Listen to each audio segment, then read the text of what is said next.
多谢波瑞来看台东的消息。台东有一间得奖的民宿，讲有这个偷翕的事件。有一个网友伫面册控诉讲，因朋友进前入去大海时，伫一间啊发现讲伪装作小夜顶的监控的摄影机，惊一个关去报警。这个台东县政府交管局的人呢，这个交管处的人透早要去稽查，结果呢，这个民宿的铁门拢拖落来，业者嘛无接电话。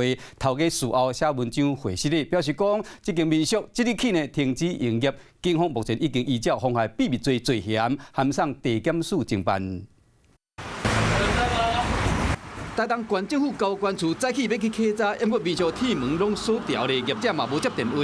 这官员煞找无人，会有遮大的动作，是因为民宿讲有偷翕的事件。有民众伫面册写讲，有一个女性的朋友进前有住咧这间民宿，验过伫已经发现伪装作小夜顶的监控摄影机，惊一个赶紧去报警。警方到现场了后，发现讲有记录卡确实有偷翕的行为。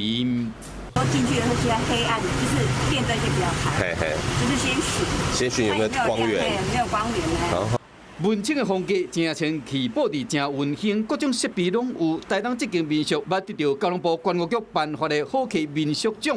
风评嘛真好，头家有几下摆是找一款做事换大的，大家拢学乐，人阁有人情味。最重得处50万元以上罚款。另外，我们如果情节重大者，我们可以撤销他的营业登记证。头家是伫面册写文章回释咧，表示讲伊本身犯着不可原谅的错误，已经接受调查。即日起停止营业，后盖嘛袂阁开业。袂少网友是真生气，留一粒星无好的评论。警方目前是依照妨害秘密罪，函上台东地检署侦办。Hello， 我是林仙怡。想要抢先掌握最及时的新闻资讯吗？赶快订阅、按赞、开启小铃铛，锁定华视新闻 YouTube 频道。